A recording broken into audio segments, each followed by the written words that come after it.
Hi guys, it's Mary. Welcome back to a very special video. It's special for 3 reasons. One, and first I want to say to you, Happy International Women's Day. 2, because it's with my very, very good friend, my special, lovely, beautiful friend, Kelsee J. I love Kelsee. And she just started her channel over. This lets me make a public announcement to you that it is now called House of KBJ instead of Kelsee Brianna J. So I would appreciate it if you would go and subscribe. Kelsee is only in her 20s, so I was nervous to bring my face up here, especially if she does Sorcery palette. It's not gonna look the same, baby. But let me tell you, Kelsee's no immature 20-something-year-old. Kelsee is an old soul. She really is. She is so beautiful and mature, on the ball. She's a real go-getter. She does not put out crappy content. A lot of thought goes into what she does. Trust me, I've done another collab with her before. She's very organized, and anything that you watch from her is going to be something I think you enjoy. So I have a very, very, very special place in my heart for Kelsee. I know that you'll love her too, so please make sure that you go over and check her out. And 3, because the 2 of us have picked Lisa Eldridge, my hero. You know how much I love Lisa. I've been watching Lisa since way before I had a channel. I was kind of relearning makeup when I first started my channel because I had raised my children, and for those who don't know it, I'm 61 years old and I love makeup. This is Lisa's book that she put out in 2015, and it's a good one. It is full of all kinds of interesting things, and she is an enthusiast who collects makeup from past generations.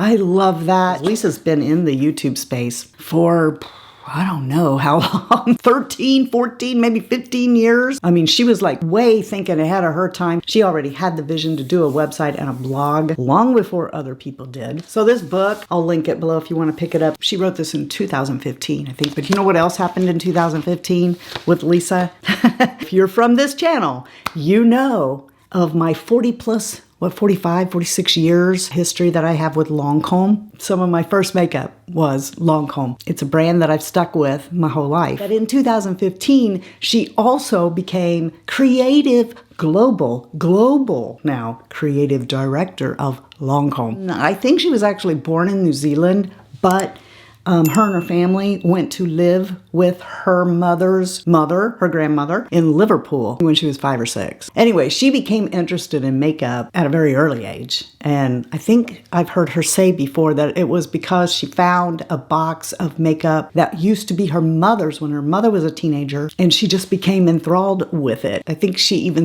told a story once about how she would put on this makeup theatrically. She would put on this makeup when she got home from school and then wash it off and go like she was doing her homework when her mom came home or something. She's just a very fascinating woman, a powerful woman. She has valuable tips. She's never in drama. Everything she does, in my opinion, is just fabulous. And I'm not the only one who thinks so. This woman has done the makeup for a long list of celebrities, fashion shows, just all kinds of stuff. I think she made up her mind she wanted to do it at 13, and she would do the makeup for the theatrical productions at her school for plays, and but once you get out of that, where do you go? So she goes to London to try and seek out, what she can do. I guess she might have probably contacted the people with the credits in Vogue because she used to buy those magazines, and I heard tell she still has all these backdated issues of Vogue. She had all of these magazines that she bought with her own spending money, I guess like an allowance or something like that. And maybe she looked in the credits of that and saw, well, these are the people, go there and see what you can do. This is how I became a stock photographer in the 80s. I mean, there wasn't a bunch of information on that. It's not like you could go to your school guidance counselor and say, how do I take pictures of food for magazines? That's how it was when she first started out.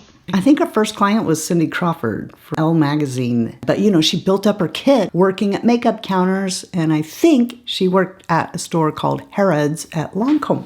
And I know I just told you this, but, here it is from her own website. In case you don't believe me, Lisa is today, and has been since 2015, the global creative director of Lancôme. But before that, I guess they hired her to kind of like re-roll out Boots. She did things with Shiseido. She might have done things with Shiseido before Boots. I don't know, it's foggy in my brain, but the point is that she knows her stuff. I would love to get my makeup done by Lisa, but it's never gonna happen because she's in the UK and I'm here in America. But my face today, as you're gonna see, is a combination of, and we won't focus on the Lancôme products, but I feel like Lisa's responsible for most of the products that I'm using today from Lancôme. Lisa had a hand in it at some point, all right? So I feel like it's okay to use Lancôme alongside of my Lisa Eldridge products. But if you want to see the look that I created using Lisa's products and,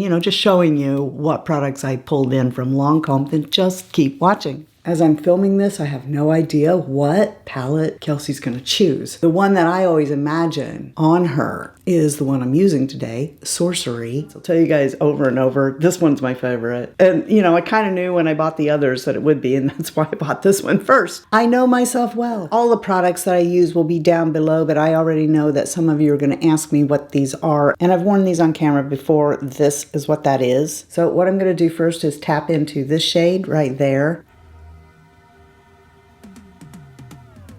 It just so happens to be the only matte in this particular palette, but the formula is so good that I could take any of these and come into my crease with them and feel like it looks still good.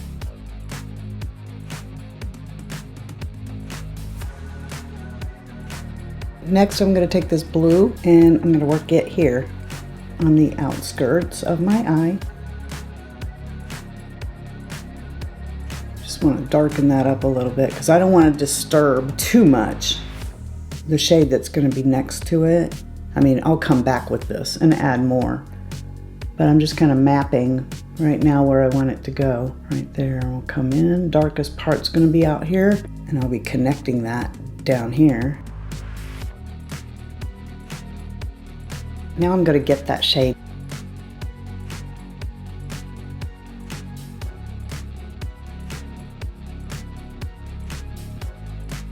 And then I love that shade. I am living for that shade. And I'm going to bring it right there and meet over here with the blue. And then we'll add a little bit more blue to come over it slightly.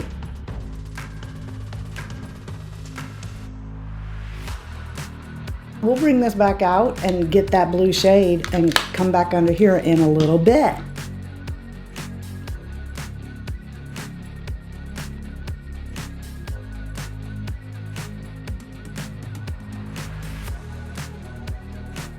Lisa's Seamless Skin. I love this foundation. You just get a little bit. I have learned spending a lot of time with this foundation that the way I like to apply it is with my fingers, just right through here.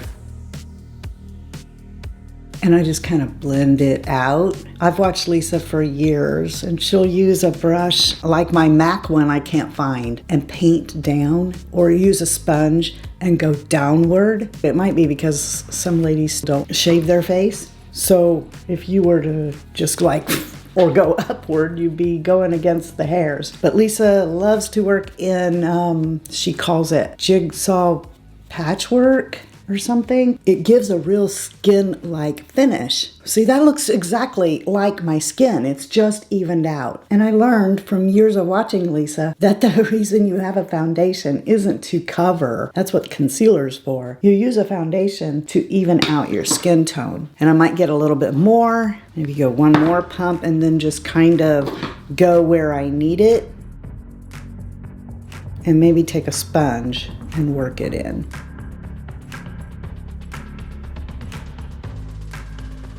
You can add more, but it's harder to take away from what you've already done. If you just take a little bit of the foundation and you work it around and then, see what else you need, it's better to build it up. See how my skin now just looks evened out, but it still looks exactly like it did. It still looks like my skin. So now I conceal, but Lisa doesn't have a concealer yet. That'll be amazing, I bet. She is who taught me about this. Years ago, before I ever had my channel, she was using this. Now I know this isn't a Lancôme product, but I think about Lisa every time I use this because she always talks about this and uses this. She likes this Secret Camouflage from Mercier. When she first talked about it, I thought, aha, there's my magic bullet. And I went to Sephora and felt it, and it didn't feel like all the other concealers. So I thought it was dried up, and I let it go. Fast forward years later, Laura Mercier sent it to me in PR, and now I get it. It's supposed to feel like that. And I think it's this texture that makes it work this way. But Lisa talks about pinpoint concealing. So she'll take a little brush and just go around the areas, and it takes a little bit more time, but I got some little spots here. I'm just going to hit those spots with this brush. It's almost undetectable. She talks about doing this zigzaggy thing so that, you know, you don't see the splotch, but you just zigzag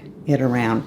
Now you see me do it all the time. I just take my finger and I'll come in there and I'll do this because I'm in a hurry. Okay, and I'll just splot that down there and blend the edges around to get the most coverage. But if I'm having, you know, a special occasion or whatever, I will get a brush and do this pinpoint concealing capillaries right here. And you can't tell, it just looks like somebody has really, really good skin. Before I powder my face, I want to take this lipstick. I bought 4, maybe 5 of the matte ones because of the velvet in her line, those lipsticks. But truly, this is my favorite formula. It's the ones that aren't matte. This one here, I love. It is Kitten Mischief, and I'm going to use it as blush today. So I'm just going to come on my cheekbones. And I like doing that with this formula because it's not matte.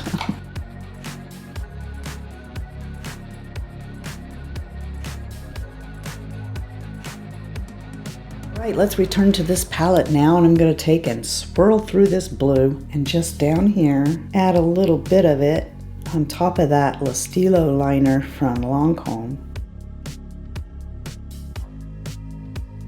Because my eye look is a little more pizzazz. Me personally, I don't want a really bold lip. This is the lip gloss that she has in Muse. And then maybe I'll take just a little bit of this liner. I don't know what this one is. I just looked at the color of the cap. Could have done it before. Can't fool you. It was an afterthought. Just around the edges. And there we go. It's finished. I'm gonna go do my hair, put on some clothes, and I will be back. There's just so many women-owned businesses or women-started businesses that we have out there and use every day, and I'm only focusing on the makeup part. But in the makeup world alone, there's just way too many to mention. I mean, even from the little indie brands like Sydney Grace to those that aren't so small anymore but are newly breaking into makeup like Sigma Beauty. I wanted to honor them, and also 9 others, because Lisa's #1, okay? So 9 others in the makeup world. These are ones that I personally use. Thank you to Benefit Cosmetics, Juvia's Place, Urban Decay, Caloray. By the way, if you don't know it, when Wendy sold off Urban Decay, she created a new company. It's Caloray. Charlotte Tilbury, House Labs, Kosas, Flower Beauty, and Pat McGrath. And to all the other women businesses out there, if you are a small woman business, take the opportunity to list that below so we can give you all a pat on the back, and I want to say congratulations. Please don't forget to go check out my friend Kelsee. I appreciate you so much, and you're the best part of the Fritzy family. And if you're not having a blessed day, I want you to know that you can get one. All you have to do is go be a blessing to somebody else. And until next time, love you, see ya, bye. And I'm out. Isn't that gorgeous? Isn't she lovely? That's not me. Isn't she beautiful? When she first started out, she started working out. She'd go to the gym with her makeup, and she'd be like lifting it and stuff. Yeah, I did say Liverpool, because she had a long-haired lover from Liverpool. She was. Oh, Mary. She was born like over there, and I was born in the USA. I was born in the USA, where Lisa don't live in the USA. Yeah, I forgot what I was saying. Like right in the middle of it. Like I was saying it, and it just went away.